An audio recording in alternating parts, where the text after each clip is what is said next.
श्री सिद्धांत सरस्वती विजयते गौरी गोष्ठीपति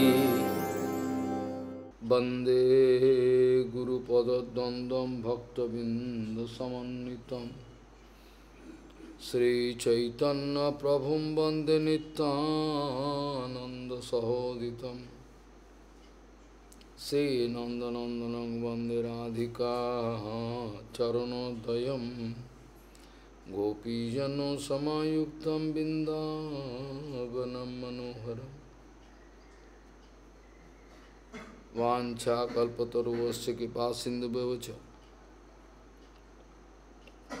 पतितानां पावनेभ्यो वैष्णवेभ्यो नमो नमः। मूकं करोति वाचालं पङ्गुं लङ्घयितगिरिं यत्कृपातमहं वन्दे परमानन्दमाधवं। बिन्दावै तुलसीदेव वै पिया वै केशवस्य च कृष्ण भक्ति पदे देवी सत्वत्वयि नमो नमः।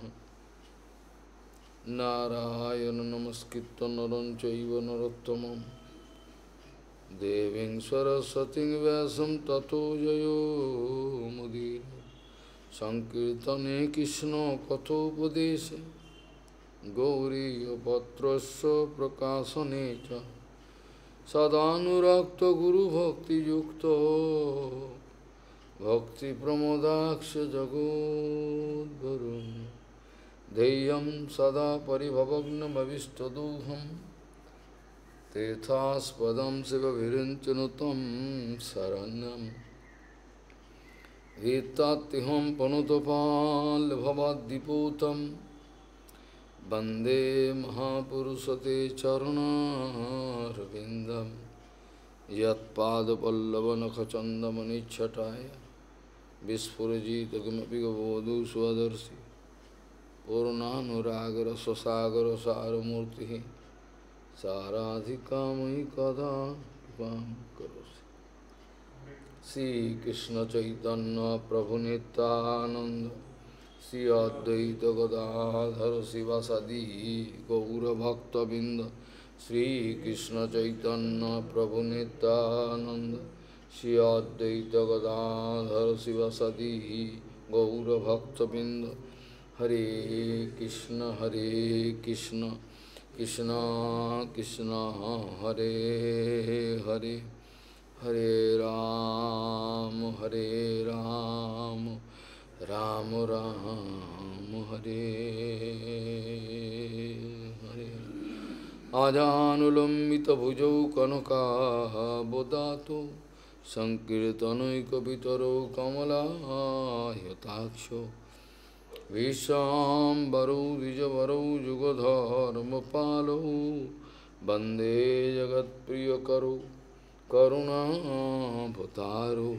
हरे कृष्ण कृष्ण कृष्ण हरे हरे हरे राम राम राम हरे हरे।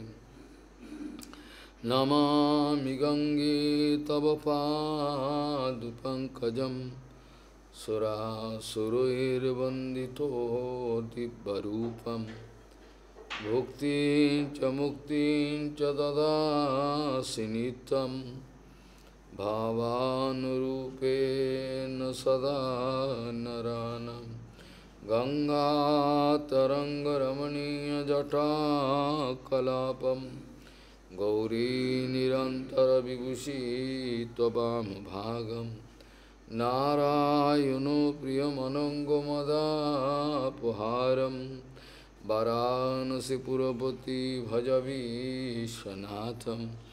वागीसजुस्वदने लक्ष्मीर्यस्य च वक्षसि यस्यास्ते हृदये संवित् त्वं नृसिंहमहं भजे। हरे कृष्ण कृष्ण कृष्ण हरे हरे हरे राम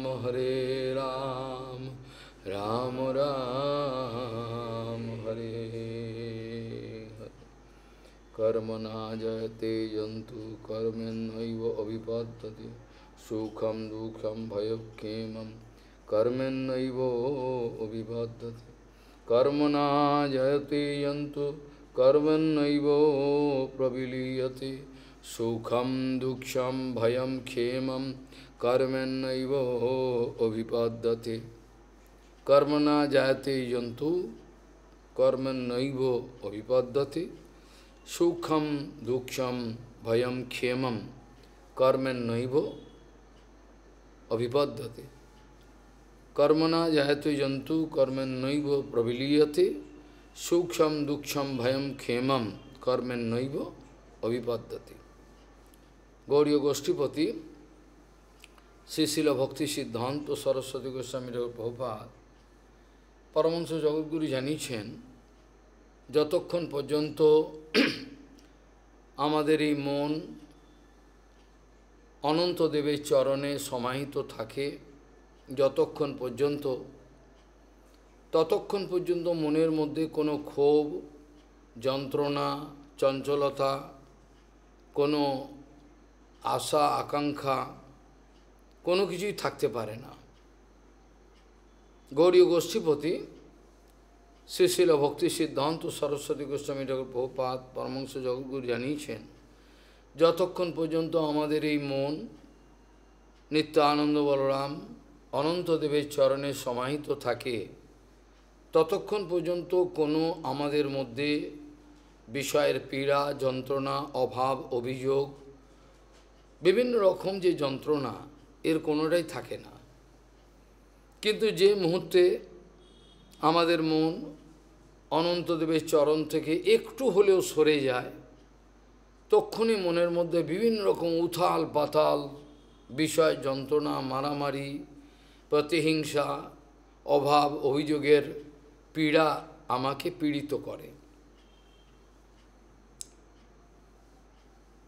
যতক্ষণ পর্যন্ত আমাদের মন নিত্যানন্দ অর্থাৎ গুরুদেবের চরণে সমাহিত থাকে ততক্ষণ পর্যন্ত কোনো অভিযোগ থাকে না, আমরা শান্ত থাকতে পারি।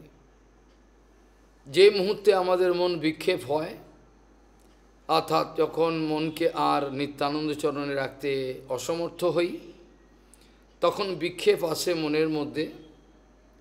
বিক্ষেপ আমাকে সংসার সাগরের বিভিন্ন যন্ত্রণার মধ্যে ফেলে দেয়। এর বাইরে আমি বেরোবার জন্য চেষ্টা করলেও আমি বেরোতে পারি না। একমাত্র গুরু বৈষ্ণবের কৃপা ছাড়া কে কোনোদিন এই সংসার সাগরের ভয়াবহ যন্ত্রণা থেকে বেরোতে পেরেছেন বলে কোনো শাস্ত্রের কোনো প্রমাণ নাই।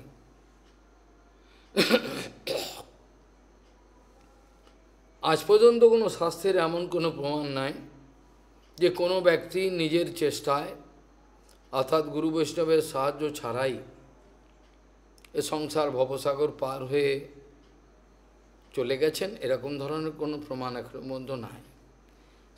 সাধু গুরু কৃপা বিনা না দেখি উপায়। কোনো রকমভাবে পার হওয়ার কোনো রকম রাস্তা নাই। যত রকম আকর্ষণ বিকর্ষণ মানে ঘৃণা জড়জগতের প্রেম আকর্ষণ এই রক্তমাংসের থলের প্রতি দুর্গন্ধ দূষিত এইটা আমাদের আছে থাকবে, এর বাইরে যেতে কেউ পাচ্ছেন না। অনন্তদেবের প্রেক্ষাপটে এই কথাটার মানেই অনেকে বুঝল না, হয়তো শুনল যে যতক্ষণ অনন্তদেবের চরণে সমাহিত থাকে তার মানেটা কি হলো, তার মানেটা কি দাঁড়ালো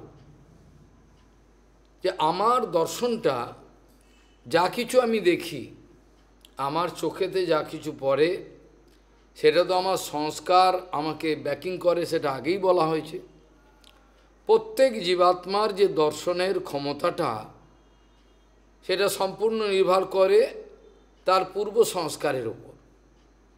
যে যত পরিমাণে ভালো সংস্কার লাভ করেছেন তার তত পরিমাণে পবিত্র দর্শন সম্ভব হয়। আর তা নাহলে কুৎসিত সঙ্গ হয়ে থাকলে আমার দর্শনও ঠিক সেরকমভাবেই আমাকে ব্যাকিং দেবে। এর বাইরে আর কোনো কিছু হওয়ার সম্ভব না।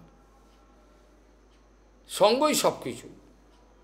আমার সঙ্গের যে চতুরতা, কে কিভাবে কত চতুরভাবে সর্বক্ষণ গুরু বৈষ্ণব ভগবানের সঙ্গে সংযুক্ত থাকতে পারবে, এইটা হলো ভজনের চতুরতা। আমার চতুরতা এটা নয় গুরুদেবকে ফাঁকি দিয়ে একটু নোংরা কাজ করে এলাম, এটাকে চতুরতা বলে না। আমি গুরুদেবকে ফাঁকি দিয়ে বুঝতে পারলাম উনি আর কি জানতে পারবে, কিছু করে এলাম, এটাকে চতুরতা বলে না। চতুরতা একে বলে যাতে আমি নিরন্তর সর্বক্ষণ গুরু বৈষ্ণব ভগবানের সঙ্গ লাভ করতে পারি নিরন্তর। এটা যে একটা কৌশল, একটা টেকনিক, এটাকেই চতুরতা বলে।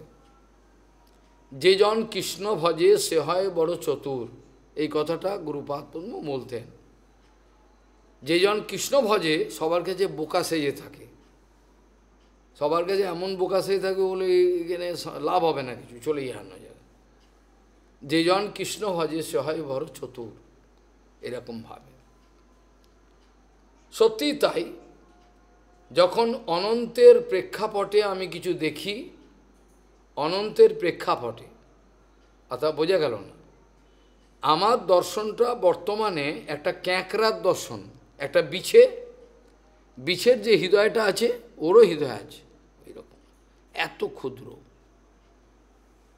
ওই হৃদয়টাকে আমায় বাড়াতে হবে। শুধু বাড়াতে হবে না, বাড়াতে বাড়াতে অনন্তের দিকে চলে যেতে হবে। আমাদের হৃদয়টা যেমন, যারা অঙ্ক করেছে তারা জানেন, একটা সূক্ষ্ম কোণ যদি অঙ্কন করি তাহলে দূর থেকে মনে হবে একটাই লাইন। আমি যদি ব্ল্যাকবোর্ডে অনেক দূর থেকে কেউ যদি দেখে একটা অ্যাকুইট অ্যাঙ্গেল, সূক্ষ্ম কোণকে আমি অঙ্কন করলাম, এইরকম মানে পার্থক্য বোঝা যাচ্ছে না, দূর থেকে মনে হচ্ছে একটাই লাইন। কেউ ভালো করে যদি বিচার করে দেখা যায় একটা লাইন নয়, কিন্তু লাইন কিন্তু একটা নয়, ভালো করে দেখলে দুটো লাইন এরা মিলেছে, কিন্তু অত্যন্ত কাছাকাছি, যাতে এত সূক্ষ্ম অ্যাকুইট অ্যাঙ্গেল একটা তৈরি হয়েছে যে অ্যাঙ্গেলটাকে দূরে থেকে বোঝা যাচ্ছে না। অ্যাঙ্গেল মানে কি? পার্থক্য, তাই তো? অ্যাঙ্গেল মানে পার্থক্য। প্রভুপাদ প্রায়ই বলতেন, আমাদের জীবনে যে যত পরিমাণে গুরু বৈষ্ণবের সঙ্গে নিজেকে মেলাতে পেরেছে, ডোভিটেলড, খাপে খাপে, এই ভাষাটা ঠিক এই ভাষাটা প্রভুপাদ ব্যবহার করতেন। প্রভুপাদ বলতেন যে যত পরিমাণে গুরু বৈষ্ণবের সঙ্গে খাপে খাপে মিলে যাবে, গুরুদেবের চিন্তা একটা, ও একটা চিন্তা করে বসলো, এরকম নয়। এটাকে বলে না ভজন। যে যত পরিমাণে গুরুদেবের চিন্তার সঙ্গে, তার ভাবনার সঙ্গে, তার সিদ্ধান্তের সঙ্গে, তার আচার আচরণ ভাবনার সঙ্গে যতটা পরিমাণে মেলাতে পেরেছে, গুরুমুখ পদ্মবাক্য হৃদয়েতে করিয়া ঐক্য, আর না করিও মনে আশা, যেটা বলে এইটি সেইটি কথা। যে যতটা পরিমাণে মেলাতে পেরেছে সে ততটা পরিমাণে ভজনেতে অগ্রগতি লাভ করেছে, উন্নতি লাভ করেছে। কারণ গুরু কৃপা ছাড়া কোনোদিন আজ পর্যন্ত কিছু হয়নি। সমগ্র ভজনের ব্যাপারটাই গুরু কৃপার উপর নির্ভর করে। যদিও সিদ্ধ মহাত্মা আসেন, তারা একরকম লীলা করেন, তারাও গুরু কৃপাই দেখান। সব মতেই গুরু কৃপা ছাড়া কোনো কিছু রাস্তা কোনো থাকে না। সেই জন্য বলতেন বহুবার, যে যত পরিমাণে গুরু বৈষ্ণবের সঙ্গে নিজেকে মেলাতে পারবেন তত পরিমাণে তার ভজনের সার্থকতা বিচার করা যাবে, অন্যভাবে হবে না। কে কত বাহাদুরি দেখেছেন, কত টাকা এনেছেন, কে কত পরিমাণে চালাকি করতে পারে, ওইরকমভাবে হয় না, কোনো কিছু হয় না।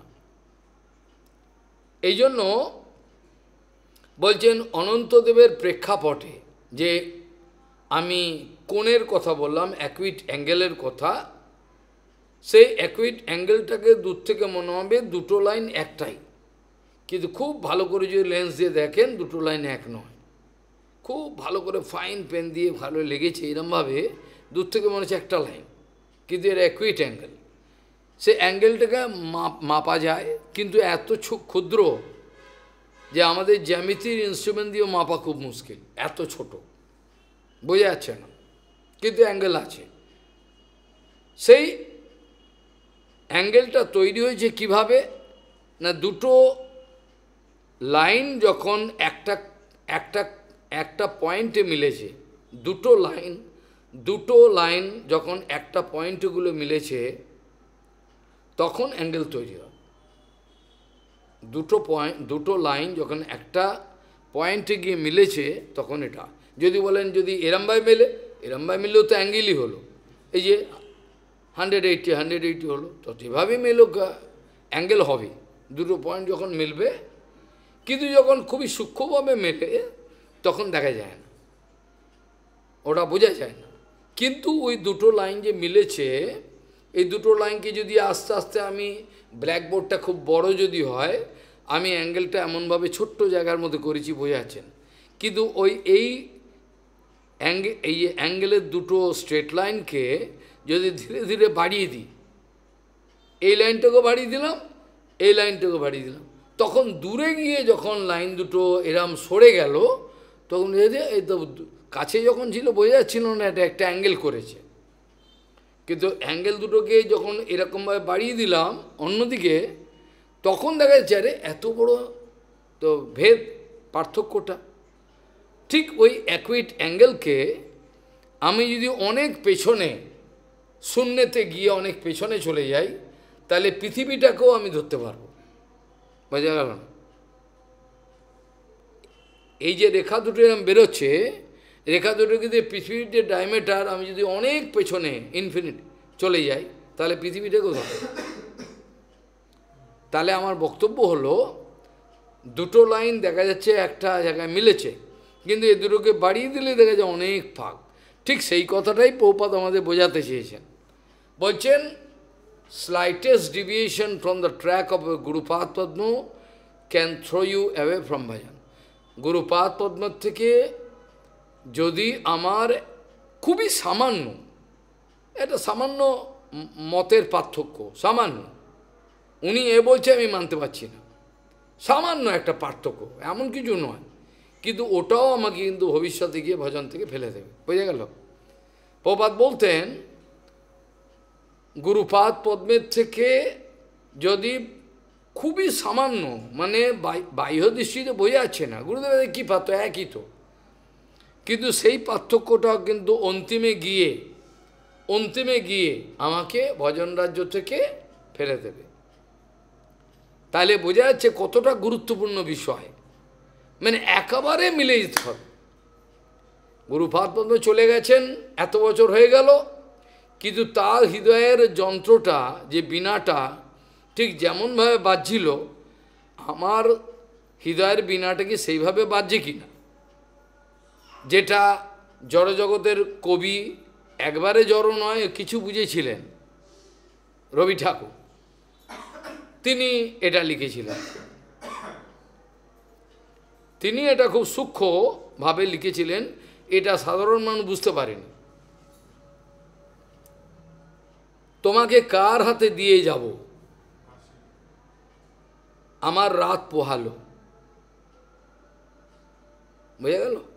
বাঁশি তোমার কার হাতে দিয়ে যাব, বাঁশি, বাঁশিটাকে কিন্তু, এটা কিন্তু একটা খালি দর্শন নয়, আমি কোনো ফাঁকা দর্শন বিচার করছি না, এটা হচ্ছে এত গুপ্ত জিনিস, যেটা যদি বুঝতে পেরে যান, তাহলে আপনাকে কোনো বাবার ক্ষমতা নিয়ে ফেলতে পারে ভজন, কিন্তু এটি বোঝে না।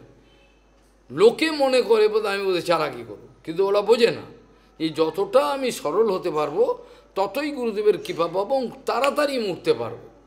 অতি অল্প সময়ের মধ্যে অনেক সাধু উঠে গেছে, অতি অল্প সময়, অথচ দীর্ঘদিন ধরে রয়েছে, 70 বছর হয়ে গেল, কোনো উন্নতি বলে কিছু নাই, কিছুই নাই, ওই যে তিমিরে সে তিমিরে। এটা কি করে হয়? এক হতে পারে তিনি নিত্য পার্ষদ গুরুদেবের, এটা হতে পারে, আর দ্বিতীয় হতে পারে তিনি হয়তো এই জন্মে উদ্ধার পাবেন বলে গুরুচরণে, এটাও হতে পারে। তিনি বদ্ধজীব গুরুচরণে কোনো মতে সংসারের অনিত্য বিষয়টাকে অনুভব করে তিনি গুরুচরণে পতিত হয়েছেন হয় বা নিষ্কপটভাবে। আর গুরুদেব তার দিকে তাকিয়ে বুঝতে পেরেছেন এর মধ্যে যে আধারটা আছে, আধার পট, এই আধারের মধ্যে আমি রাখতে পারবো। ঠিক যেমনভাবে মহাপ্রভু সনাতন গোস্বামীর মধ্যে সমস্ত আধারের মধ্যে রেখেছিলেন, রূপ গোস্বামী পাদের আধারের মধ্যে রেখেছিলেন, কাদের জন্য? এগুলো আমাদের জন্য, এগুলো স্টোর করে রেখেছিলেন।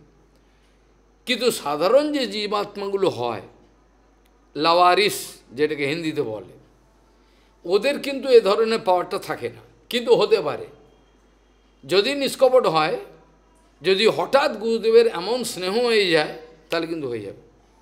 সব কিছু নির্ভর করে এর উপর, সমস্ত কিছু গোপন বিষয়টা নির্ভর করে কে কতটা পরিমাণে গুরুদেবের ভালোবাসাটা নিতে পেরেছে, স্নেহ আকর্ষণ। আবার অনেকে নিয়ে আবার অসৎ কাজেও লাগায়, সেটাও আছে। কাজেই এটা কেবল দার্শনিক বিচার নয়, আমি যদি কেউ পরীক্ষা চায় আমি প্রমাণ করে দেখিয়ে দেবো বিজ্ঞান ভিত্তিকভাবে। একটা সম্পূর্ণ চৌকো একটা ঘর, সম্পূর্ণ এদিকে 5 ফুট, এদিকে 5 ফুটে, বা এদিকে 10 ফুট, এদিকে 10, চারিদিকে, আর সব সিলিং সব কিছু, এর মধ্যে আমাকে ঢুকিয়ে ছেড়ে দিন। ওখানে জল তরঙ্গ আমি রাখবো ঠিক সেন্টার পয়েন্টে, আমি ক্রস করব এই অ্যাঙ্গেল থেকে এখানে, এই অ্যাঙ্গেল থেকে এখানে মারলেই পয়েন্ট পাওয়া যাবে। যদি যদি আমার চতুর্ভুজ একদম সম্পূর্ণভাবে সব বাহুগুলো এক হয়, তাহলে এই অ্যাঙ্গেল থেকে এখানে টানবো, এই অ্যাঙ্গেল থেকে তাহলে একটা সেকশন পাবো। অর্থাৎ এইভাবে আমি ওই ঘরের সেন্টার পয়েন্টটাকে আবিষ্কার করতে পারবো কি না? অনায়াসে, অঙ্ক যারা জানো অনায়াসে পারবো। ওই সেন্টার পয়েন্টের মধ্যে আমি একটা জল তরঙ্গ ওখানে রেখে দেবো, জল ভরে জল তরঙ্গ একটা রেখে দেবো, আর বাকি জল তরঙ্গগুলো বিভিন্ন জায়গায় আমি রেখে দেবো। একই জল তরঙ্গ, একই, মানে দুরকম নয়, ওর একই ধরনের গঠন, একই জল, একই কাঠি, সব আমি রেখে দেবো। দেখবেন যদি সেন্টার পয়েন্টের যে জল তরঙ্গটা, ওটাকে যদি কোনো মিউজিশিয়ান যে মিউজিক বোঝে, যে সেম টিউনটা বিভিন্ন রকম করলে হবে না, এক টিউন বেঁধে এটাকে মেরে যাচ্ছে, এক টিউন, সেম টিউনে মিউজিকটা বাড়ছে করলে অদ্ভুত ব্যাপার। এখানে যে টিউনটা একটা জলতরঙ্গের মধ্যে বাজছে, ওই জলতরঙ্গের আওয়াজটা সব জলতরঙ্গের মধ্যে ক্যাচ করে দিচ্ছে। কী করে হয়? এর যদি কেউ পরীক্ষা করতে হয় করতে পারে। গীতারও যদি সেতার বাজান মৃদ্দিখানে একজন, অন্য সেতারগুলো সে কেউ বাজায়নি, বুঝলে, এক টিউনে সব সেতারগুলো বাজা আরম্ভ করে, বুঝে গেল? ঠিক সেইরকমভাবে গুরুপাদ পদ্ম শরীর ছাড়বার আগে তার ইচ্ছা থাকে, আমার জীবনে টাকা পয়সা বড় কথা নয়, আমার জীবনে বিদেশ যাত্রা, টাকা পয়সা, প্রতিষ্ঠা, লাভ কিছুই নয়। আমি চাই যদি একজন বা দুজন, যেটা প্রভুপাদ স্বীকার করে গেছিলেন, যে অন্তত আমি চলে গেলাম, থাকবে যে আমার কথাগুলো বলবার মতো তার সাহস থাকবে, এটা বলে গেছেন, না আমার বলার দরকার নেই। এইভাবে প্রভুপাদ ডিক্লেয়ার করে গেছেন। কাজেই সবাই যে গুরুচরণ থেকে সরে যাবেন এমন কোনো কথা নেই, কোনো একজন থাকতেই পারে। তাহলে সম্পূর্ণরূপে গুরুচরণের সঙ্গে তার হৃদয়ের সঙ্গে ঐক্য স্থাপন করবার যে পদ্ধতি, এটা কি ভজনের গুপ্ত রহস্য বলা হয়। আর যদি সে এটা পারে, যদি সে সমর্থ হয়, যদি এটা করতে সে পেরে যায়, সমর্থ হয়, তাহলে দেখা যাবে ভজন রাজ্যের গুহ্যাতি গুহ্য, গোপন থেকে গোপনীয় বিষয় সে জানতে পারছে। অথচ বিরাট শিক্ষিত, MA পাস, সংস্কৃত নিয়ে পড়েছে, কিছুই পাচ্ছে না। অথচ এ কিন্তু বেশি শিক্ষিত নয়, পারবে। বুঝে গেল না? যেটা ভগবান বলেছেন স্নিগ্ধস্য শিষ্যস্য গুরব গুহ্যম অপি উত। স্নিগ্ধ স্নিগ্ধ শিষ্যের হৃদয়তে, স্নিগ্ধ শিষ্যের হৃদয়তে গুরুদেব সমস্ত রকমের গোপন শিক্ষা দিতে রাজি আছেন। এমন কোনো শিক্ষা নেই যিনি গোপন করে যাবেন। গুরু স্নিগ্ধ শিষ্যকে বললেন না, গোপন করে গেলেন, এটা হয় না। এটা ভগবান নিজে বলেছেন উদ্ধবকে। স্নিগ্ধস্য শিষ্যস্য গুরব গুহ্যম অপিউত। গুপ্তাতি গুপ্ত জিনিস গুরুদেব শিষ্যের হাতেতে হৃদয়তে জমা রেখে যান, যাতে কেউ না কেউ, আমি জানি জগতের লেখ নেবে না, আমার এটা জ্ঞান আছে, তথাপি আমি আপ্রাণ চেষ্টা করে যাচ্ছি, তার মধ্যে যদি দুজন একজন বুঝতে পারে, গ্রহণ করে নেয়, তাহলে সেই মশালটা, যে মশালটা জ্বালিয়েছিলেন চৈতন্য মহাপ্রভু, যে মশাল থেকে আমাদের গুরুবর্গ ক্রমে আমার পর্যন্ত এসছে, সেই মশালটা যদি আমি জ্বালাতে সমর্থ হই, তাহলে এই মশাল আমি কাউ হাতে দিয়ে যাব, সেও জ্বালাতে পারবে। বোঝা গেল না? এই তো কথা। কিন্তু কর্মকাণ্ডের যেটা দিয়ে আমি শুরু করেছিলাম, কর্ম না জায়তে জন্তু কর্মেন্নৈব প্রবিলীয়তে সুখম দুঃখম ভয়ম ক্ষেমম কর্মেন্নৈব অভিপাদ্যতে। কর্মের ব্যাপারে গীতাতে বলছেন ভগবান, গহন কর্মণা গতিহি। অর্জুন, কর্মের গতি যদি চিন্তা করো তুমি পাগল হয়ে যাবে। কর্মের গতি যে কি কমপ্লিকেটেড, এরা যারা শুদ্ধ বৈষ্ণব তারা জানে, ওই জন্য বোকা সেজে থাকে, কোনো কর্মকাণ্ডে নাই।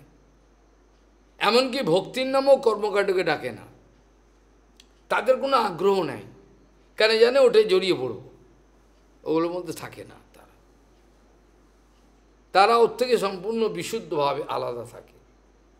এর রহস্য এই, ভগবান শ্রীকৃষ্ণ গীতাতে অর্জুনকে বলছেন, অর্জুন গহন কর্মণাগতিহি, যেন ঘন জঙ্গল আফ্রিকার, যেখানে সূর্যের আলো যায় না, এটা কি খবর আছে জানেন?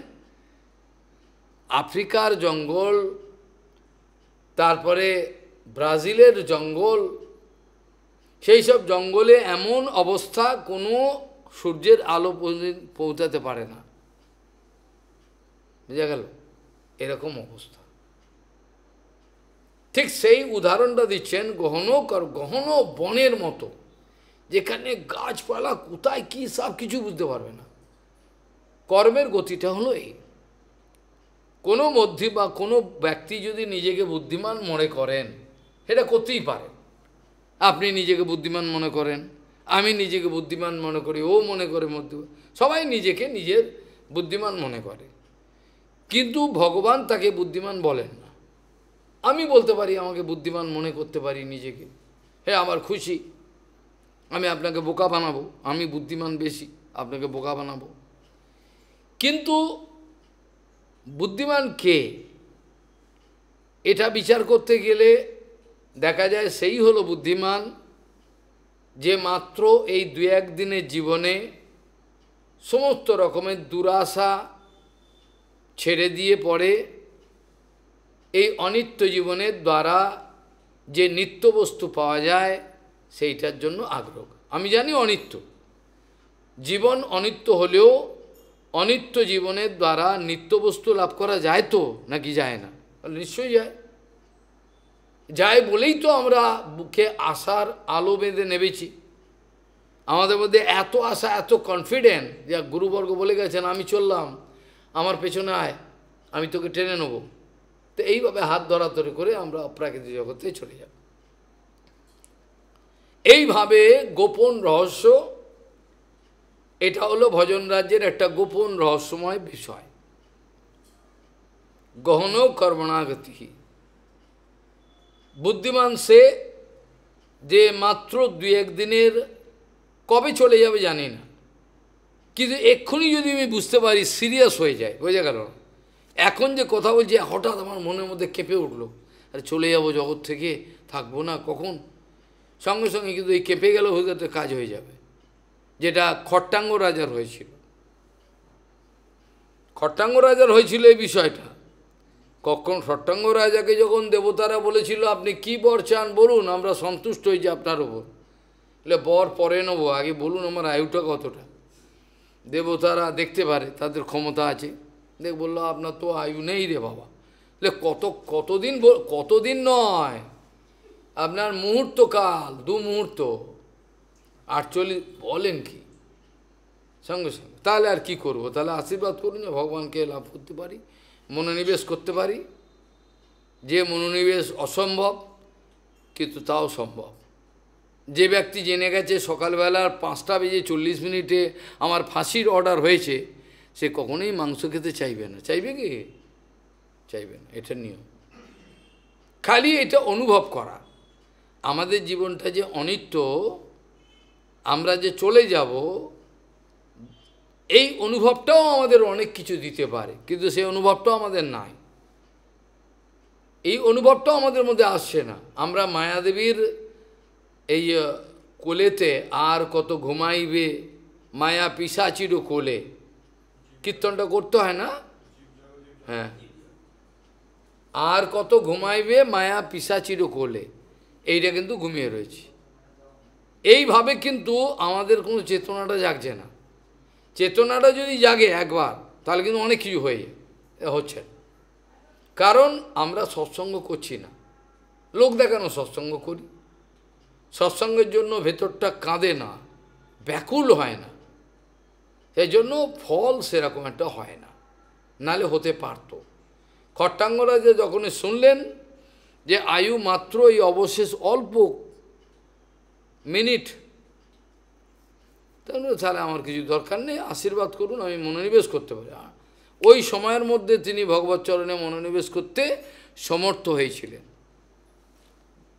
ওই সময়ের মধ্যে কিন্তু, অল্প সময়, ওর মধ্যে কিন্তু ভগবৎ চরণে মনোনিবেশ করতে সমর্থ হয়েছিলেন। পরীক্ষিত মহারাজ 7 দিনের মধ্যে তার ঐকান্তিকভাবে ভগবৎ চরণে মনোনিবেশ করতে সমর্থ হয়েছিলেন। যখন উনি জেনে গেছেন 7 দিনের মধ্যে মৃত্যু হবে, কিন্তু আমার মনোনিবেশ করা সম্ভব হচ্ছে না, এরা বড় ভয়ঙ্কর বিষয় হয়ে গেল। সেই জন্য বলছেন যে যদি কর্মের গতিটা আপনি বুঝতে পারেন, তাহলে কোনোদিন আপনি কর্মের পাল্লায় পড়বেন না। আমি নিশ্চিত, যদি মাথায় কিছু থাকে, কর্মের যে ভয়ঙ্কর গতি, এটা চিন্তা করলে আঁতকে উঠবেন। আমি একটা উদাহরণের মাধ্যমে অনুভব করার চেষ্টা করব যে কিভাবে একটা কর্ম আমাকে কোথায় নিয়ে যেতে পারে। আমি কিন্তু যেতে চাইনি, আমি কিন্তু ভালো জায়গায় ছিলাম, কিন্তু আমার কর্ম আমাকে ঝেঁটা মারতে মারতে তাড়িয়ে নিয়ে কোথায় চলে গেল, সর্বনাশ। কল্পনা করা যায় না, ভাবা যায় না সব।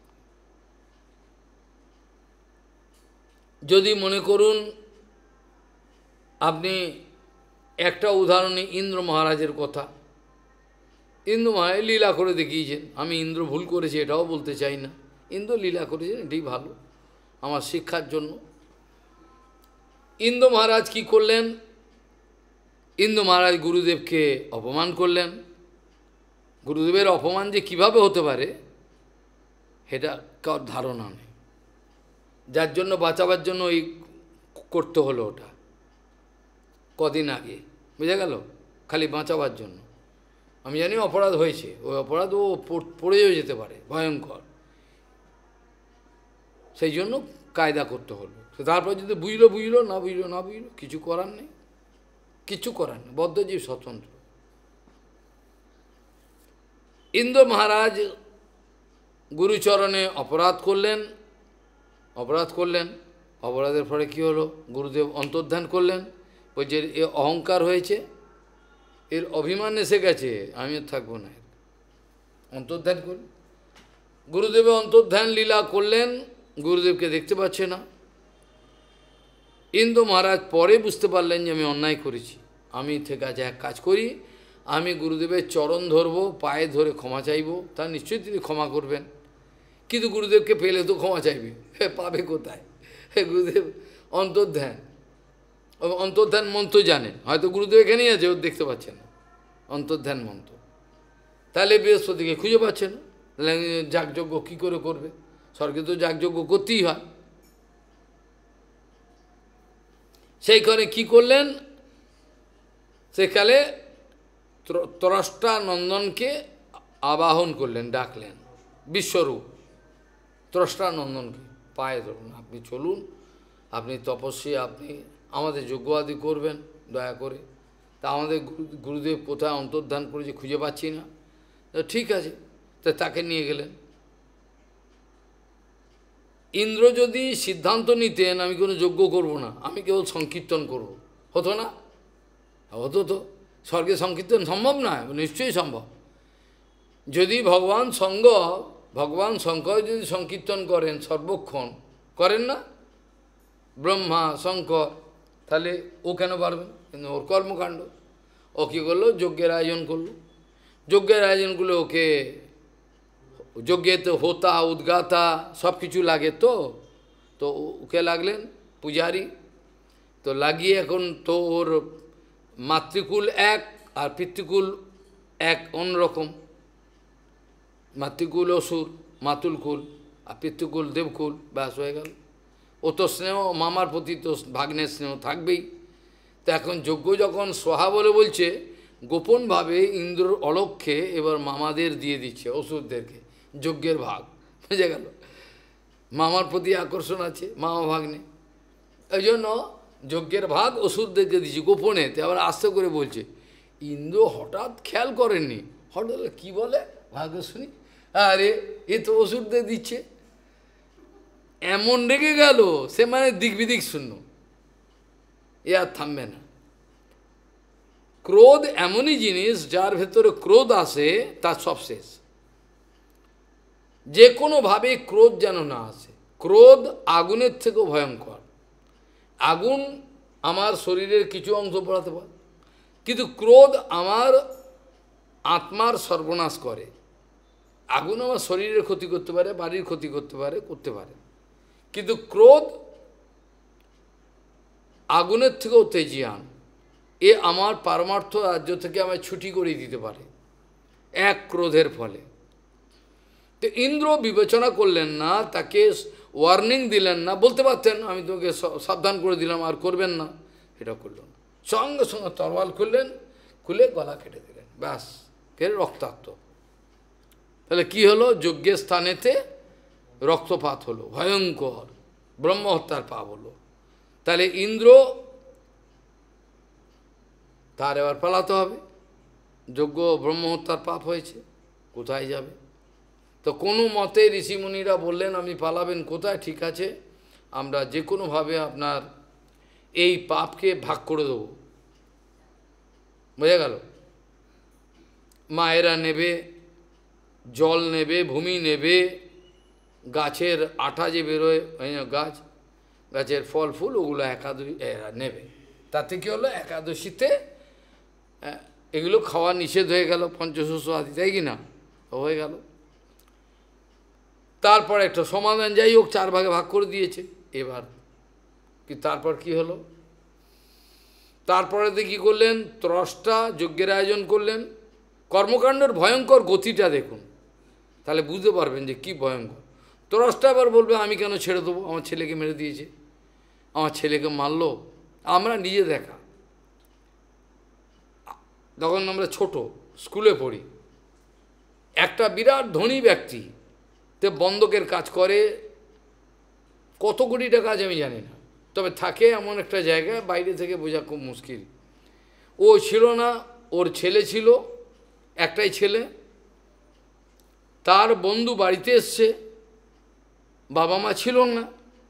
দেখুন কর্ম কি ভয়ঙ্কর, কোনো একটা গোপন জিনিস ওই বন্ধুটা জেনে ফেলেছে।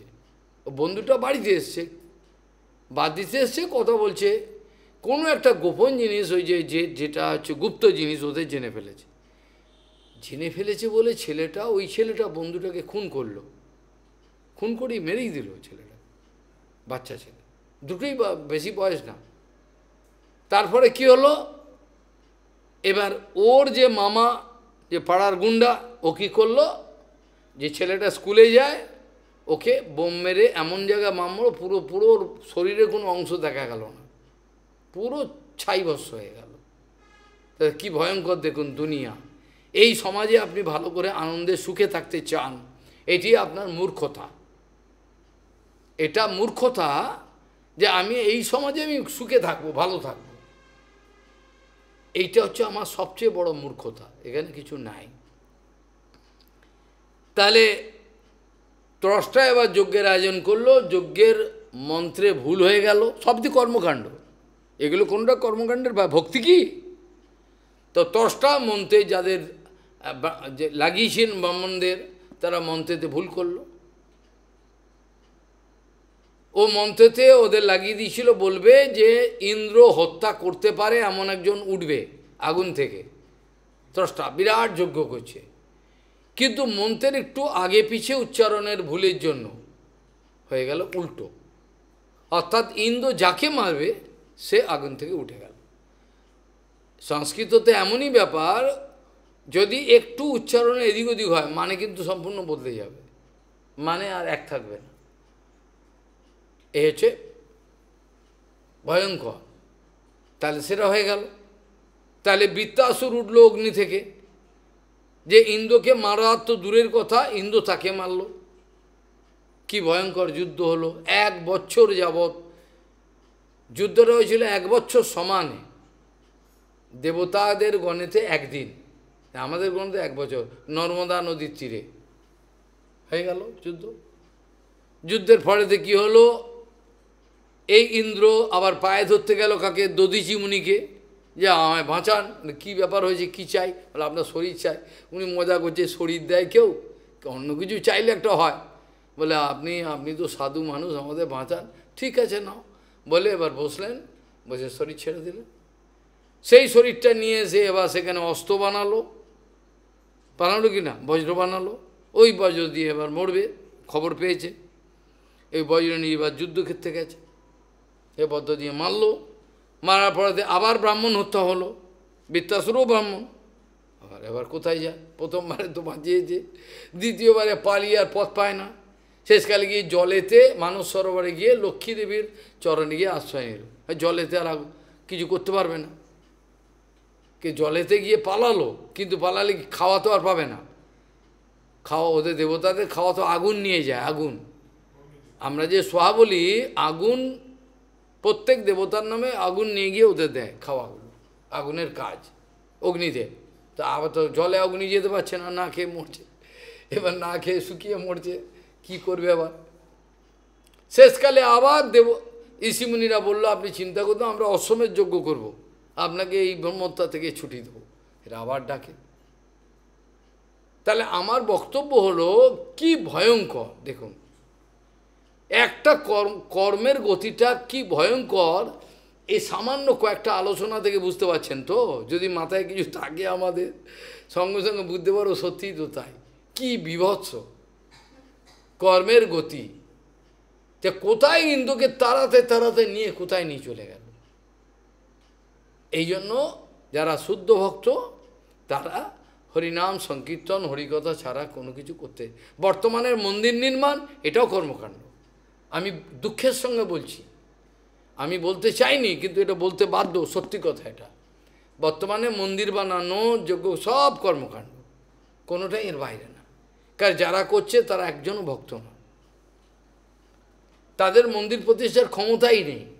মন্দির প্রতিষ্ঠা করে ভক্ত, অনন্তদেবকে ডাকবে, অনন্তদেব আসবে, মন্দির অধিষ্ঠান হবেন, তারপরে বিগ্রহ, পরে এ বিগ্রহ আসবে না।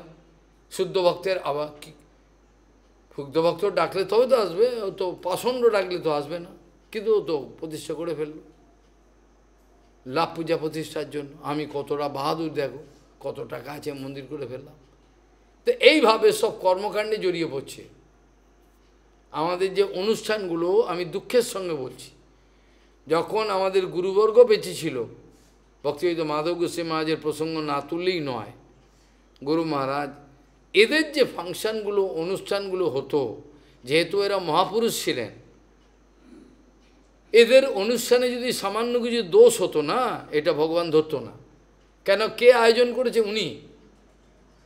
যখন কোনো মহাপুরুষ কোনো একটা যজ্ঞের আয়োজন করে, সেটা তো টুকটাক ভুল হতে পারবে, ভুল হবে না এমন কোনো কথা, কিন্তু ওই ভুলটা ভগবান কিন্তু ধরে না। কারণ ওর যে ভক্তির যে বল, ওতে ভগবান ছেড়ে দেয়, ঠিক আছে, ভগবান ধরে না। কিন্তু আয়োজন করেছে যদি বিরাট শুদ্ধ ভক্ত হয়, আর তার যে টাকা পয়সা যেটা যোগ্য লেগেছে সেটাও যদি শুদ্ধ হয়, আর হরিকথা কীর্তন তো আছেই, মহাপুরুষ থাকে মানে কি, মহাপুরুষ একজন একজন, যদি একটা উৎসবে একজন মহাপুরুষ থাকে তাহলে বাজিমাত, জেনে রাখবেন, একজন। উনি কিন্তু বক্তৃতা দিতে পারেন না ভালো, কিন্তু রয়েছেন খুব ভালো সাধু, ওই যে কীর্তন করলেন, দুটো কথা বললেন, ওতেই কিন্তু হয়ে গেল, বোঝা গেল। এই জন্য বলছেন কোনো একজন মহাপুরুষ নগর সংকীর্তনে কোনো মহাপুরুষকে থাকতেই হবে, একজন থাকতেই হবে, না দেখলে কর্মকাণ্ড হয়ে যাবে। করে এলো নগর কীর্তন, কিন্তু নগর কীর্তন ছাই হবে, কিচ্ছু হবে না, কিচ্ছু হবে না। ও তো জড় ব্যক্তি, জড় ব্যক্তি যদি কীর্তন করে সেটাও তো জড়, বোঝা গেল না। কোনো একটা শুদ্ধ ভক্ত, তার গুরুচরণে অগাধ ভক্তি, সে গৃহস্থ হোক ত্যাগী হোক বড় কথা না, সে যখন কীর্তন করে বৈষ্ণবরা বোঝে এই কীর্তন হলো শুদ্ধ কীর্তন, তাতে ভগবান সন্তুষ্ট হয়। কিন্তু ভালো গাইয়ে সুন্দর গাইতে পারে, খোল একবারে ফাটিয়ে দিতে পারে, কিন্তু জড় বুদ্ধি সম্পন্ন, তার কীর্তন তো আর ভগবান শুনবে না। তাহলে ও যদি নগর সংকীর্তনে যায়, সেটা হয়ে গেল কি জড় কীর্তন হয়ে গেল, তাহলে সেটাতে জগতের লাভ তো হলোই না, বরঞ্চ ওই কীর্তন যারা যারা শূন্য তার ক্ষতি হলো, লাভ হলো না। কিন্তু এই কথা লোকে বোঝে না, এই সিদ্ধান্ত কেউই জানে না, এ কেউ জানেই না, এত দূর পর্যন্ত আসেই না ওরা। যেটা আমাদের শাস্ত্রের বিচারে বলছেন, অবৈষ্ণব মুখোদ্গীরম হরিকথামৃতম শ্রবণম নৈব কর্তব্য সর্বশিষ্ট যথাপয়। আচ্ছা, মহামন্ত্র যদি করে কোনো একজন জড় ব্যক্তি, যার ভিতরে পয়জন আছে, পয়জন মানে কর্মকাণ্ড আছে, তাহলে কি লাভ হবে? সে কীর্তনে লাভ হবে কি? তো সেটি একই মানে হলো, তো মানিটা তো একই হলো, তার ভিতরে বিষ রয়েছে, হলাহল বিষ কর্মকাণ্ডের, কামনা বাসনা, সে করছে, কীর্তন সুন্দর করতে পারে, কণ্ঠটা খুব ভালো, ব্যাস হয়ে গেল, যারা শুনলো সবার কিন্তু উন্নতি দূরের কথা, উন্নতি তো হলোই না, উল্টে অবনতি হয়ে গেল, ক্ষতি হয়ে গেল। এইভাবে কর্মকাণ্ড আমাদের জীবনে ক্ষতি করবে, আর কোনো কিছু লাভ হবে। সেই জন্য নরোত্তম ঠাকুর কীর্তনেতে আমাদের পরিষ্কার বলছেন যে পুণ্য পাপ এগুলো নিয়ে মাথা ঘামিও না। আর গীতাতেও ভগবান বলেছেন, এটা সেদিনকে বলেছিলাম, সেটা ন আদত্তে কস্যচিৎ পাপম ন চৈব সুকৃতিম বিভুম অজ্ঞানেন আবৃতম জ্ঞানম তেন মুহ্যন্তি যন্তভা। ভগবান অর্জুনকে বলছেন, অর্জুন, বিভু কখনো তোমার পাপ এবং পুণ্য নিয়ে মাথা ঘামাবে না। কেন? উনি তো তোমাকে এগুলো করতে বলেন নাই, উনি তোমাকে কর্মকাণ্ডে যোগ্য করতে বলেন নাই, কিছুই করতে বলেন না। তিনি খালি বলেছেন সর্বধর্মান পরিত্যাজ্য মামেকং শরণ, তুমি সব ছেড়ে দাও, তুমি বলে বাহাদুরি করবো তা করো। বিভু বস্তু অর্থাৎ ভগবান তোমার পাপ এবং পুণ্য দুটোর একটা নিয়েও মাথা ঘামায় না, এগুলো কোনো বিষয়ই নয়। ন আদত্তে কস্যচিৎ পাপম ন আদত্তে কস্যচিৎ পাপম ন চৈব সুকৃতিম বিভুম অজ্ঞানেন আবৃতম জ্ঞানম তেন মুহ্যন্তি যন্তভা। অজ্ঞানের দ্বারা আবৃত বলে লোকে, অজ্ঞানে আবৃত বলে মোহপ্রাপ্ত হয়। আর নরোত্তম ঠাকুর বলছেন পুণ্য সে সুখের ধাম নানইয় তার নাম। তারপরে অন্য কীর্তনে এইটা কর্মকাণ্ড জ্ঞানকাণ্ড সকলই বিষের ভাণ্ড, অমৃত বলিয়া যেবা সেবা করে, নানা জনি ভ্রমি মরে, নানা কদর্য ভক্ষণ করে, তার জন্ম অধঃপাতে যায়। তাহলে কত সুন্দর সরল ভাষায় বলে দিল, কিন্তু এই কথা আমাদের মাথায় ঢোকে না। অতি সরল জিনিস গুরুদেব বলেছেন। গুরুদেব বড় কৃপা করি গৌর বন মাঝে গদ্যমে দিয়েছে স্থান, আজ্ঞা দিলাম ওরে এই ব্রজে বসে হরিনাম করবে, সরল, আমার আর বাহাদুরির দরকার নেই। উনি নিজে বলেছেন গদ্যমে থাকো, গদ্যমে হরিনাম করো, ব্যাস হয়ে গেল। নানান বাহাদুরি দেখাতে গিয়ে আবার নিজেই মরছে, কিচ্ছু করার নেই। তাহলে আমরা সেদিনকে আলোচনা প্রসঙ্গে দেখলাম যে মাকড়সা যেমন জাল বিস্তার করে, মাকড়সা যেমন নিজের মুখ থেকে লালা বের করে জাল বিস্তার করে, ঠিক সেই রকম এই সৃষ্টির যে রহস্য আছে গোপন, এই যে ভগবান নিজেই নিজের উপাদান কারণও নিজেই, সব কিছুই নিজেই। অর্থাৎ মাকড়সা যেমন কারোর উপর নির্ভর করে না জাল বিস্তারের জন্য, সেরকম এই সৃষ্টি, এই অনন্ত সৃষ্টি করবার জন্য ভগবানকে কারোর উপর নির্ভর করতে হয় না। মাকড়সা যেমন জাল নিজেই করে, আবার যখন সৃষ্টি যখন তিনি ধ্বংস করবেন, প্রলয় করবেন, তখন সমস্ত সৃষ্টিগুলো তার মধ্যেই সমাহিত হয়ে যায়। তাহলে ভাগবতের যে কথা আমি বলেছিলাম সেটা মিলে যাচ্ছে। কারক বিভক্তির যতগুলো বিভক্তি, সব কিছুর উত্তর কিন্তু কৃষ্ণর মধ্যে পাওয়া যায়। যত্র যেন যত যশো যস্মৈ যথা যদা, সব তাই, সবই তার, সব কিছু তাতে উত্তর পাওয়া গেল। আবার এই উদাহরণটা যদি আমি কর্মকাণ্ডের ক্ষেত্রে কাজে লাগাই, সেটাও কাজে লাগছে। ইন্দ্র মাকড়সার জালের মতো নিজের কর্মজালে জড়িয়ে বললেন কিনা? কেউ তাকে কিন্তু ক্ষতি করেনি, করেছি কি? ইন্দ্র নিজেই জড়িয়ে পড়লেন, নিজেই জড়ালেন, কেউ কিন্তু তাকে কিছু করেনি। এইভাবে যাদের গুরুচরণের কৃপা নাই, যাদের ভক্তি বলে কিছু নাই, তারা সবসময় কর্মকাণ্ডেই যাবে, এর বাইরে তারা যেতে পারবে না, কোনো মতে পারবে না। কেন? ওইটি তাদের, ওই পর্যন্তই তারা যেতে পারবে, তার বাইরে যেতে পারবে। অগাধ গুরু নিষ্ঠা, অগাধ গুরু ভক্তি, গুরু নিষ্ঠা যার জীবনে আছে, সদ্গুরু হতে হবে, অসদ্গুরু হলে হবে না। তাহলে তার গুরুচরণের ভক্তির বলে সে বেরিয়ে যেতে পারবে। আমি অনেকবার বলেছিলাম না, রজস্তমশ্চ সত্যেন সত্যঞ্চ উপশমেন চ এতৎসর্বম গুরৌ ভক্তা পুরুষহি অঞ্জসা জয়। এগুলো সমস্ত গুরুচরণের ভক্তি বলে, এগুলো সব গুরুচরণের ভক্তি বলে জয় করতে পারে শিষ্য। যার জীবনে গুরুকৃপা প্রাপ্ত হয়েছে, তাকে পৃথিবীর কোনো শক্তি নেই কিছু করতে পারবে না, স্বর্গের দেবতারাও কিছু করতে পারবে না। বুঝে গেল? যার গুরুকৃপা আছে, তাকে যত পেছনে লাগুক, মারবার চেষ্টা করুক, কোনো কিছু করুক, কিচ্ছু করতে পারবে না। আজকে একটা উদাহরণ মনে পড়ে গেল, এটা বললেও ভালো, যদিও তার আমি লীলা আলোচনা করছি না, তথাপি এই আলোচনাটা করলে ভালো হয়। সকালে তো হয়েছে তার, আর পয়লা বৈশাখ থেকে যদি একটা সিদ্ধান্ত নেয়, তাহলে হিন্দিতে যত গুরুবর্গ আমাদের আছেন, সবার যত তিথি আসবে হিন্দিতে, বাংলা হলে তো সবাই বুঝবে না, হিন্দি হলে সবাই বুঝবে। তো এখানে হোক, ওপারে হোক, যেখানে হোক, পুরো যত গুরুবর্গ আছে সবার আলোচনা করে একটা হিন্দিতে লেখাজোখা থাকবে, এটা চেষ্টা আছে, ভগবানের যদি ইচ্ছা হয়। তাহলে মাকড়সার জালের মতো ইন্দ্র নিজের জালে নিজেই জড়িয়ে মরলেন, কাউকে দোষ দিয়ে কোনো লাভ হবে না, উনি নিজের কর্মফলে নিজেই জয়। আর আমি আজকেও বেদান্ত সূত্রে আলোচনা করছিলাম, মুখবন্ধ করতেই বোধহয় চলে গেল 3 মাস, তাও এখনো হয়নি। কারণ যদি কর্ম, ঈশ্বর, জীব, মায়া এগুলো নাই বোঝে, তো বেদান্ত কিছুই বুঝবে না, ও আর কখন বুঝবে না।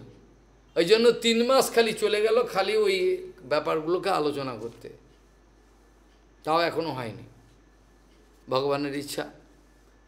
তাহলে ভক্তিবিনোদ ঠাকুর যেটা কীর্তনেতে লিখেছেন, এটা অনেকেই শুনেছে। ভক্তিবিনোদ ঠাকুর কীর্তনে লিখেছেন না, কি লিখেছেন? অনাদি কর্ম ফলে পরিভবার নব জলে, তরিবারে না দেখি উপায়। আছে না কীর্তন? অনাদি কর্ম ফলে পরিভবার নবজলে, তরিবারে না দেখি উপায়। এই কথাটা মনে রাখতে হবে। অনাদি কর্মফল, কিন্তু অনাদি কর্মফলে আমি ভবার নবজলে পড়ে গেছি, পার হওয়ার কোনো রাস্তা আমি পাচ্ছি না। আবার ভক্তিবিনোদ ঠাকুর যোগমায়ার চরণেও প্রার্থনা করেছেন, আমি পার পাচ্ছি না, পার হওয়ার কোনো রাস্তা খুঁজে পাচ্ছি না, এগুলো সব বলেছেন। এখন কর্ম যদি অনাদি হয়, তার মানে তো সবাই ভয় পেয়ে যাবে, কর্ম অনাদি, আরে সর্বনাশ, কর্ম অনাদি, হ্যাঁ অনন্তকাল ধরে কিন্তু আপনি রগড়াচ্ছেন, সবাই রগড়াচ্ছে কিন্তু অনন্তকাল ধরে, কিন্তু মনে করছে এই জন্মটাই সব, রগড়ে যাচ্ছে, কিন্তু অনাদি কর্ম বলে। কিন্তু কর্ম অনাদি হলেও একটা আশার আলো আছে, সেটা হচ্ছে কর্ম হয়তো অনাদি, কিন্তু কর্মকে খতম করা যায়, এটা একটা সুবিধে, বোঝা গেল? কর্ম অনাদি হতে পারে, অনাদিকাল ধরো অনাদি কর্ম ফলে পরিভাবের ফিরে ভালো কথা, কিন্তু তার মানে এই নয় কর্ম এই জন্মেও আবার পরে থাকবে, এমন কোনো কথা নেই, কর্ম কেটেও যেতে পারে। এই ব্যাপারটার সুযোগটা নিতে হবে, মূর্খের মতো চললে চলবে না, ওই হচ্ছে হোক হবে। সে আমাদের যে ঠান্ডা ভজন, বোঝা গেল, ঠান্ডা ধুনি দিয়ে ফুঁ দিয়ে রাখতে হয়, ধুনির আগুন যখন নিভে যায় ফু ফু টিকে নেমে যাবে, এইরকমভাবে জীবাত্মাকে ঠেলা দিয়ে দিয়ে ভজন করাতে হয়, তো সোজা না। এই জন্য কর্ম অনাদি হলেও একটা সুবিধা আছে, এই কর্ম অনাদি হলেও কি কর্ম কিন্তু শেষ হতে বাধ্য, শান্ত। এই জন্মের পরেও কর্ম থাকবে, এমন ব্যবস্থা আমি কেন করব? এমন ব্যবস্থাটা আমি কেন করব? এই জন্মের পরে কর্ম থাকবে, তো এই জন্য শেষ করে দাও। এটা কীভাবে? শুদ্ধ গুরুচরণ আশ্রয় করো, অন্তর থেকে, মুখে না, মৌখিকভাবে হবে না, কিছু হবে না। কাজে এইভাবে দেখা যায় কর্মের গতি ভয়ঙ্কর, আর মনকে তো বশীভূত করা সম্ভবই নয়, মন বশীভূত করা একেবারেই অসম্ভব, তথাপি সম্ভব হতে পারে। তাই জন্য বলছেন, যত্র যত্র মনো দেহি ধারেত সকলম ধিয়া স্নেহাদ দেশাদ ভয়াদ বাপি জাতি তত্তৎস্বরূপতাম। ঠিক যে কথাটা গীতাতে ভগবান বলছেন, জং জং ব্যাপী শরণ ভাব ভাবম ত্যজতি অন্তে কলিবর, একই কথা বলছেন, কথাটা একই। তার মানে আমার জীবিত কালে আমি যেসব আকর্ষণ বিকর্ষণের প্রতি মনোনিবেশ করে আমি ফেঁসে গেলাম, সেইটা আমাকে আটকে দেবে, ফেঁসে গেলাম আমি। এমনকি অনুকূলভাবে চিন্তা করার থেকে ভাগবতের নারদজি মহারাজ বলছেন, সেখানে প্রশ্ন করছেন যুধিষ্ঠির মহারাজ, আরে এ প্রতিকূলে তো তো ভগবানের সঙ্গে বিদ্বেষ করেছে, বিদ্বেষ তো করেছে, কিন্তু বিদ্বেষ করলে পরে কী হবে? বিদ্বেষ করে ওর ভগবৎচরণে মনোনিবেশ হয়েছে। আমি আপনাদের এই উপদেশ দিচ্ছি না আপনারাও বিদ্বেষ করুন, ভগবৎচরণে মনোনিবেশ, কিন্তু এটা নীতিশাস্ত্র সব জায়গায় আছে, এমনকি শঙ্কর ভগবানও বলেছেন দেবীকে। শঙ্কর ভগবান দেখবেন চতুর্থ, আমি এসব অনেক আলোচনা করেছি, মনে রাখতে পারে না, বলছেন যে বিদ্বেষ হলে পরে যে মনোনিবেশটা হয়, অনুকূলভাবে তত মনোনিবেশ হয় না, বোঝা গেল না? আপনার সঙ্গে শত্রুতা হওয়ার পরে যে মনোনিবেশটা হয়, আমি দেখে নেবো ব্যাটাকে, দেখে নেবো, এই যে শত্রুতার সময় যে মনোনিবেশটা হয়, অনুকূলভাবে অত মনোনিবেশ হবে না। এই প্রশ্নটাই যুধিষ্ঠির মহারাজ কি করেছিলেন নারদজিকে, যে কী করে কামাত দেশাত ভয়াত ক্রোধাত, যে কোনোভাবে, যেটা নারদজি মহারাজ বলছেন,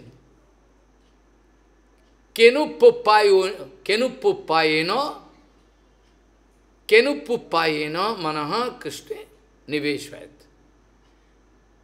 যে কোনোভাবেই কৃষ্ণে মনোনিবেশ হলো কিনা, এটা হচ্ছে বিরাট ব্যাপার। হয়তো এরা প্রেম ভক্তি পাবে না, কিন্তু বেরিয়ে যাবে। কিন্তু আমাদের যে দুষ্ট, এই যে আমাদের এই রাজা চলে গেল, জঙ্গলে চলে গেল, কি নাম যে ভুলে গেলাম, ওই যে ছেলেটা, ওই যে দুষ্ট, যে যার থেকে আমাদের পৃথু মহারাজ বেরোলো, পৃথু মহারাজ যার নিষাদ, হ্যাঁ ওকে যে ডুবিয়ে রেখেছিল ওষুধে, তারপরে মন্থন হলো, মন্থনে বেরোলো। হ্যাঁ, বেন। এই বেন কিন্তু, এই বেন কিন্তু রাজা হয়েছিল। তার বাবা কিন্তু দুঃখেতে চলে গেছিল জঙ্গলে, আমার ছেলে এরকম হলো, আর দুঃখের সৌজন্য চলে গেল। কিন্তু বেন কিন্তু যে ভগবানের সঙ্গে যে বিদ্বেষ করেছে, গুরু বৈষ্ণবের সঙ্গে বিদ্বেষ করেছে, নারদজি মহারাজ বলছেন এর বিদ্বেষের ফলেতে ওর মনোনিবেশ ভগবানের চরণ হয়নি। এই বিদ্বেষ করেছিল, কিন্তু এর মনোনিবেশ কিন্তু ভগবত চরণ হয়নি। কিন্তু কংসের মনোনিবেশ হয়েছিল, জরাসন্ধের মনোনিবেশ হয়েছিল, শিশুপালের মনোনিবেশ হয়েছিল। কেনুপুপায়েন মনঃ কৃষ্ণ নিবেশ হয়। মন যে কোনোভাবে নিবেশ করা দরকার। যদিও আমরা এই শিক্ষাটা নেব না, কিন্তু একটা উত্তর পেলাম যে যে কোনোভাবে যদি মনোনিবেশ হয় তাহলে তার স্বরূপতা প্রাপ্ত হয়। কংস চান করতে যাবে জলের মধ্যে, আরে খাওয়ার জল দিয়েছে, ওখানে ভয় পেয়ে যাচ্ছে, ওর তো সব ভগবানকে দেখছে। জল পান করতে যাবে, আরে জল ফেলে দিচ্ছে। চান করতে যাচ্ছে, সেখানে ভগবানকে দেখতে পাচ্ছে। তো এইভাবে এতটাই কৃষ্ণের প্রতি বিদ্বেষ হয়েছিল, তার মনোনিবেশটা হয়ে গেছে কৃষ্ণের চরণ। তাই জন্য সুবিধা হয়ে গেল। বোঝা গেল না? তাহলে যত্র যত্র মনোদেহি ধারেত সকলম ধিয়া স্নেহাদ দেশাদ ভয়াদ বাপি জাতি তত্তৎস্বরূপতম। তো যে যেমনভাবে মনোনিবেশ করবে যে বিষয়ের প্রতি, তার মৃত্যুকালে সেইটাই চিন্তা আসবে। আপনি সারা জীবন টাকার চিন্তা করলেন, আর মরবার সময় আমি কৃষ্ণকে চিন্তা করতে ওগুড়ে পালি, হবে না, এটা হয় না।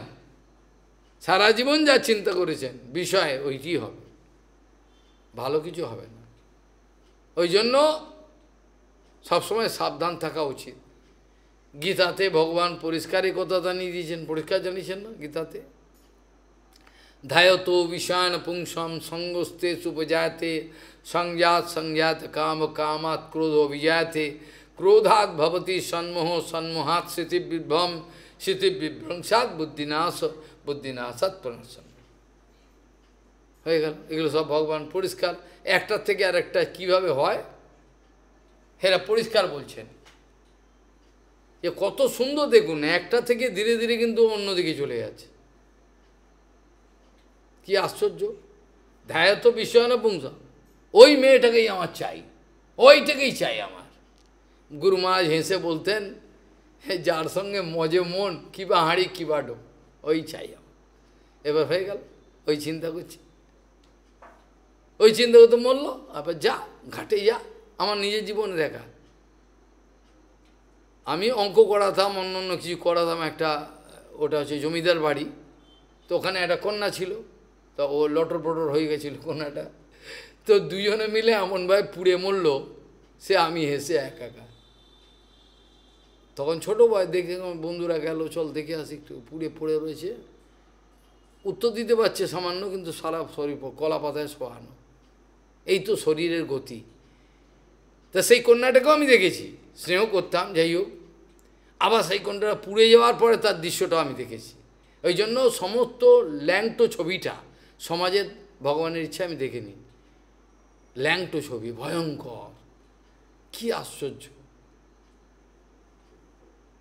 পুড়ে মন, পুরো কালো কুৎসি সোনার বরণ কন্যা, সব পুড়ে মন, সব শেষ। তাহলে ওই চিন্তা করেও মরছে, ওর চিন্তাও করছে, ওর চিন্তা তো হয়ে গেল।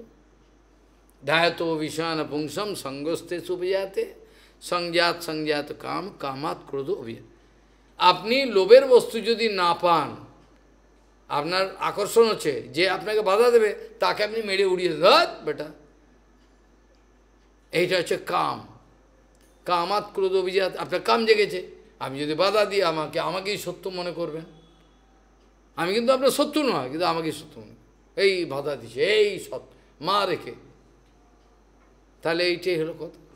तद्धायत विषयान पुंसम संगस्तेषु विजाते संज्ञात संज्ञात काम कामात क्रोधो विजाते क्रोधात भवति सन्मोह क्रोधात भवति सन्मोह इनफैचुएशन सन्मोह माने और भालो मंदो ज्ञान अपना থাকবে না সন্মাস স্মৃতি বিভ্রম আপনার রেশনালিটি ভালো মন্দ বিচারও চলে যাবে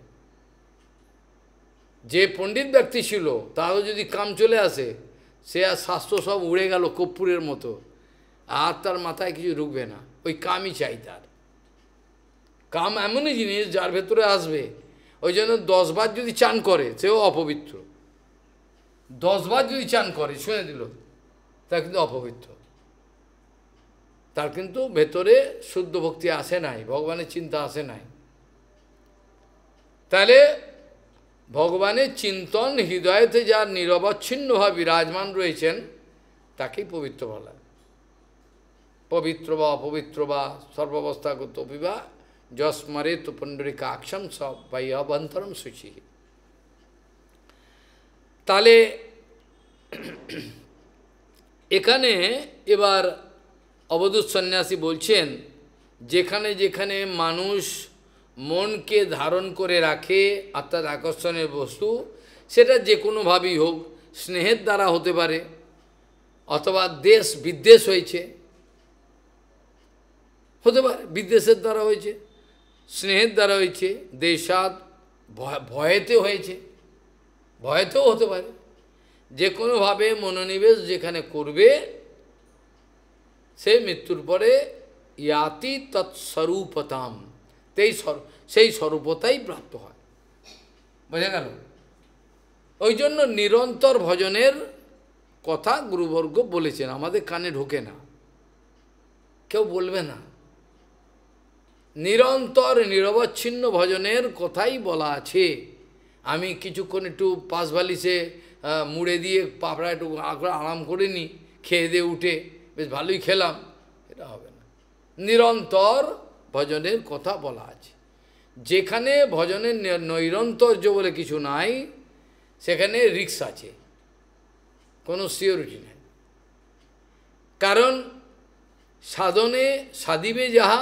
সিদ্ধিতে পাইবে তাহা নরোত্তম ঠাকুর বলছেন সাধনে সাধিবে যাহা তুই সাধনে একরকম কিছু করে গেলে সারা জীবন গুলতানি মেরে গেলে আর মরবার সময় ভগবানকে চিন্তা করবে হবে নাকি অত সোজা নাকি সাধনে সাধিবে যা সিদ্ধিতে পাইবে তা এইটাই নিয়ম অন্য কিছু হবে না তো সেটার উদাহরণ দিতে গিয়ে অবধূত সন্ন্যাসী একটা অপূর্ব উদাহরণ দিচ্ছেন এটা অপূর্ব খুব সুন্দর সেখানে উদাহরণ দিতে গিয়ে বলছেন কীটঃ পেশস্কৃতম ধায়ন কুড্ডায়ম তেন প্রবেশিতঃ याति तत्स्वात्मताम राजन पूर्व रूपम असंत्यजन बुझे गल बुझें राजन একটা গুটি পোকা আর কাঁচ পোকা একে ধরে ওর মধ্যে ঘুরিয়ে দিল ঢুকিয়ে দিয়ে একে আটকে দিল ও কিন্তু ভয় রয়েছে আমাকে মেরে ফেলবে ভেতরে ঢুকিয়ে দিয়েছে দিয়ে বন্ধ করে দিয়েছে বেরোতে দিচ্ছে না ও চিরকাল আমাকে মেরে ফেলে ওই চিন্তা করছে কিছুদিন পরে দেখা গেল ও কাঁচ পোকা এবং অন্য পোকা হয়ে গেছে কি করে হয় রে বা যেমন গিরগিটির কথা বলেছিলাম গিরগিটি কিন্তু এই করে গিরগিটি দেখবেন নতুন গিরগিটি একটা দেখবেন হট করে একটা জায়গায় গেল কিছুক্ষণ খেয়াল করে মার ও কিন্তু ওখানে গিয়ে স্থির হয়ে যায় করে মনোনিবেশ করলে ওর যে পরিবেশে গেল যদি সবুজ পরিবেশে যায় সবুজ হয়ে যাবে যদি কালো পরিবেশে যায় কালো হয়ে যাবে এটা এখানে মনোনিবেশ করে বুঝে গেল এইভাবে কিন্তু ওরা গায়ের রং পরিবর্তন করে বড় আশ্চর্য বিষয় ভগবানের বিরাট এসব ব্যবস্থা একটা পাখিকে দেখুন কত রং বাবারে এখানে একটু রং এখানে একটু রং এইদিকে একটু কে করলে রে বাবা এই যে ট্রেনে যাচ্ছি এই যে ট্রেনে গেলে মাঝে মাঝে ওই ওরা সরকার থেকে দেয় না এখানে বাপ রে বাপ এই কী রে ভাই কত রকম রং কি করে কয় ভগবান ভগবানই জানে তার ভগবান বড় রসিক ভগবান বড় রসিক এত বড় শিল্পী আর কেউ হবে না হবে? কেউ হবে না। এত বড় রসিক শিল্পী আর হবে না। ও কীভাবে করেন কে জানে, যে এককোষী প্রাণী থেকে আরম্ভ করে সে হাতি পর্যন্ত তৈরি করে রেখে দিয়েছেন, ডাইনোসিরাস সব তৈরি করে রেখে দিয়েছেন কীভাবে। এরা বলছেন কীটঃ পেশস্কৃতম ধায়ন কুড্ডায়ন তেন প্রবেশিত ইয়াতি তৎসাত্মতাম রাজন পূর্ব রূপম অসন্তজন। পূর্বের রূপ ছেড়ে দিয়ে এই পোকাটা এখন যে তাকে জোর করে ধরে ঢুকিয়ে দিয়েছে, ওর চিন্তা করতে করতে ওরকম হয়ে যায়। এইটাই বলছেন। বড় এটা আশ্চর্যের বিষয়। ভ্রমর জাতীয় এক প্রকার পোকার নিকট ধ্যান দ্বারা এটা একটা শিক্ষা হয়। এটা শিক্ষা হয় আমাদের। এ রাজন উচ্চুঙ্গু, এটা করে উচ্চুঙ্গু বলে নাকি, কাঁচ পড়ে উচ্চুঙ্গু বলে। উচ্চুঙ্গু নাম কীট, কাঁচকীট কর্তৃক, কাঁচপোকা কর্তৃক ধৃত হয়ে কোটরের মধ্যে স্থাপিত, ভয়ের জন্য কাঁপতে থাকে। চিন্তা করতে করতে কিছুদিন পরে ওর স্বরূপ প্রাপ্ত হয়ে যায়। বড় সুন্দর উদাহরণ দিয়েছেন। তো এটা বড় সুন্দর উদাহরণ দিয়েছেন এর দ্বারা। অবধূত সন্ন্যাসী বলছেন, তাহলে এর দ্বারা আমরা শিক্ষা পেলাম। কি শিক্ষা পেলাম? মানুষ জীবিতকালে যেরকম যেরকম মন যে বিষয়েতে মনোনিবেশ করবে সে অনুপাতে তার গতি হবে, আর তো কোনো অন্য গতি হবে না। তাহলে সেই ব্যাপারে সাবধান থাকতে হবে, যে আমার যেন অন্য গতি না হয়ে যায়। এইভাবে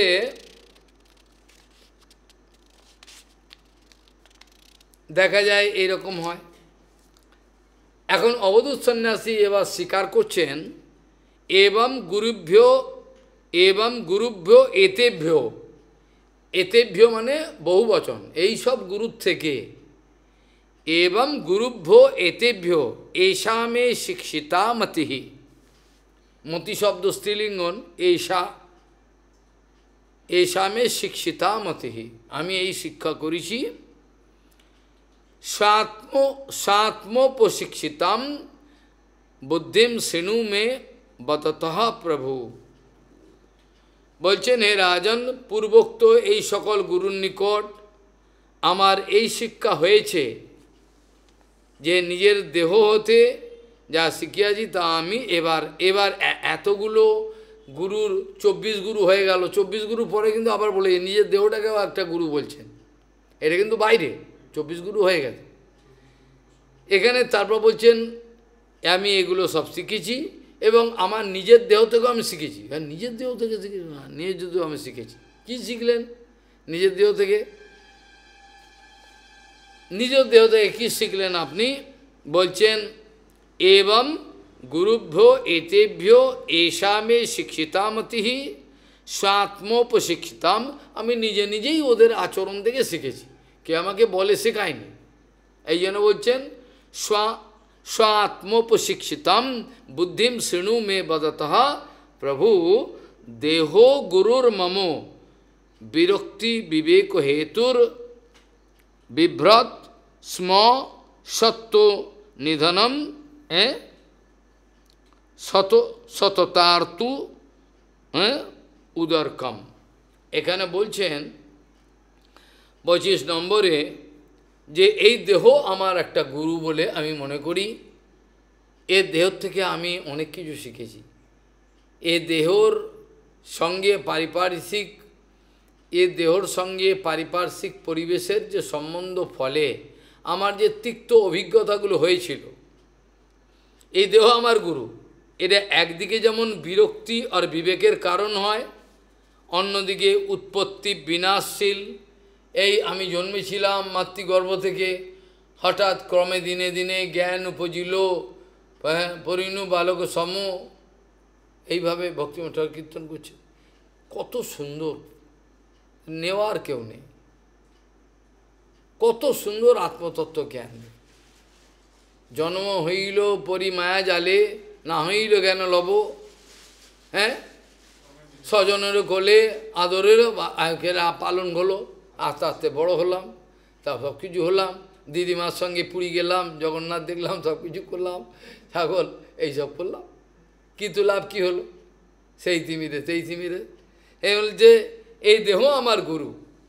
একদিকে বিরক্তি আর বিবেকের কারণ হয়, যারা বাস্তবিক ভজন বুঝেছেন তারা নিজের দেহকে ঘৃণা করেন। আপনি খেয়াল করে দেখবেন ওরা ঘৃণা করে, গালাগাল দেয়, তাদের লজ্জা লাগে, এসব তো 24 ঘন্টা ভজন করতে পারছি না, এই দেহের জন্য আমাকে আজকে বাথরুম যেতে হচ্ছে, জল খেতে হচ্ছে, সব সময় চলে যাচ্ছে। এই জন্য গৌরকিশোর বাবাজি মহারাজ তো সর্বক্ষণ নাম করতে। কি করবেন? এই হলো কথা। দেহ আমার গুরু, ওটা যেমন একদিকে বিরক্তি আর বিবেকের কারণ হয়, অন্যদিকে তেমনি উৎপত্তি আর বিনাশশীল। তাই তো, এই তো কালকে জন্মেছিলাম, মনে করলে আদর করছিল, দিদিমা আস্তে আস্তে বড়ো হলো, এবার স্কুলে পাঠালো, সব কিছু হলো, এবার তার কর্মক্ষেত্রে প্রবেশ করলো, কর্মক্ষেত্রে বিবাহ করলো, সংসার, এটাকে বললে মাকড়সার জালের মতো, বাস হয়, এবার চলো, এবার উৎপত্তি বিনাশশীল। অবদর্শনে যে এই সেউটাকে দিকে আমার ঘৃণা হয়, এই উৎপত্তি হয়েছিল, এখন বড় হলো কেন? যে প্রকৃতির নিয়মে জন্ম হয়, বৃদ্ধি হবে, তার তো বৃদ্ধি হবে, আবার পরিণামও হবে, তার জন্ম বৃদ্ধি স্মৃতি পরিণাম তার তো স্বভাবই সব কিছু, এর বাইরে যেতে পারবে না। এই কালকের কথা খেলছিলাম, এখন হয়ে গেল এত বয়স, দেখতে দেখতে মনে পড়ছে সব ছোটোবেলা, সেগুলো ভেবে বিবেকের সঙ্গে আলোচনা করলে পরে তাহলে আর বাইরের জগতের কামগুলো আর পীড়া দেবে বলে মনে হয় না। যাদের এগুলো চেতনার উন্মেষ করতে পারে না, অর্থাৎ যাদের কোনো জীবনের কোনো নিশ্চয়তাই নেই, চাই না ভজন, বিবেক বলে কিছু নাই, তাদের কি হবে? তাই যে বলে যে আজ এই দেহ আমার গুরু, একদিকে যেমন বিরক্তি আর বিবেকের কারণ হয়ে দাঁড়ায়, আবার অন্যদিকে এরা উৎপত্তি স্থিতিশীল, আর জীবনকালের শেষ ভাগে সতত পীড়া ক্লেশময়। বার্ধক্য এখন পঞ্চরোগে হতো, কেমনে ভজিব বল? একজন দেখা হয়েছিল, আমি যে কী ব্যাপার, বলছে বার্ধক্য এখন পঞ্চরোগে হাত, আপনারই ও সঙ্গে দেখা হয়েছিল, আমি যাচ্ছি কী ব্যাপার, বলছে বার্ধক্য এখন পঞ্চরোগে হতো, আমাকে বলছে। আর আবার তারণপুরে ধরেছে, পেস থেকে ফিরছি, কিছুতে ছাড়বে না, এদিক দিয়ে যাই ধরে, ওদিক দিয়ে যাই, তা আমি ধর, আর কী করবি, আর সেন্টার ওই কথা নেই, যে রিজার্ভটে ধরেছে আমাকে, মানে চেতনাটা ঠিক আছে, বাবা ঠিক বলে, আগাগোড়া চেতনা ঠিক আছে, কিন্তু পারে না, গ্রহণ করতে পারে না, বুঝতে পারে বাবা ঠিক বলছে, বুঝতে পারে, তো চেতনা এখন কি করবে, ধরতে পারে না। তা রাজন এই নিজ দেহ যা শিখিয়েছে আমি তা বলছি, শ্রবণ করো।